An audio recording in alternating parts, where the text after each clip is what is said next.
Alam mo ba na sa Pilipinas tayo ang may pinakamahabang Pasko sa buong mundo?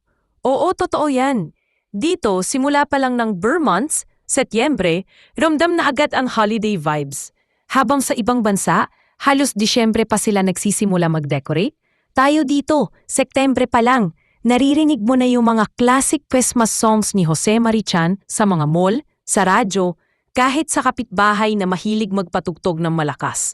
At hindi lang kanta, pati mga parol, Christmas lights at Belen nagsusulputan na para bang buong bansa nagiging isang malaking Christmas village. Alam mo ba kung bakit ganito kahaba ang Pasko sa atin? Bukod sa pagiging religious natin bilang isang bansang Kristiyano, malaki rin kasi ang value natin sa pamilya.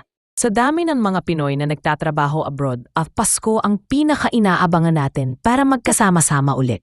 Kaya mas mahaba ang selebrasyon, mas mahaba rin ang oras para sa reunion. Pero isipin mo rin, habang masaya tayo sa ilaw at dekorasyon, may mga kababayan din tayong hirap maghanda. Kaya dito pumapasok yung tunay na diwa ng Pasko, yung pagbibigayan, pagmamalasakit at pagmamahalan. Hindi lang ito tungkol sa regalo, kundi sa pagiging handa nating tumulong at magmahal sa kapwa.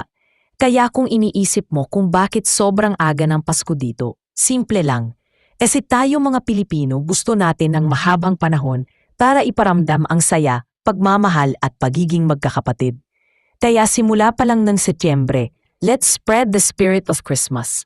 Hindi mo kailangang maghintay ng Disyembre para maging mabait, mapagmahal at magbigay.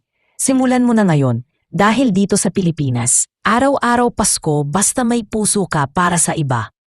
Ngayon, alam mo na. Nabitin ka ba sa panonood? Huwag mag-alala.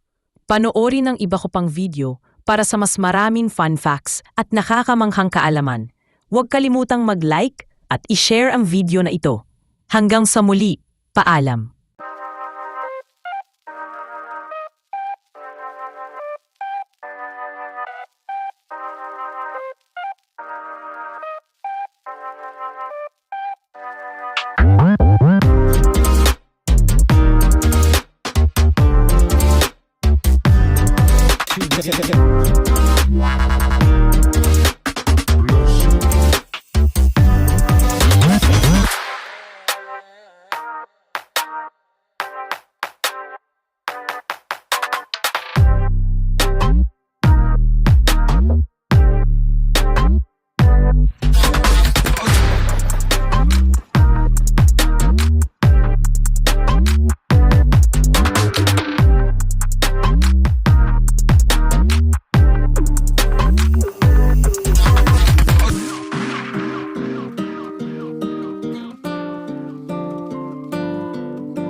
What?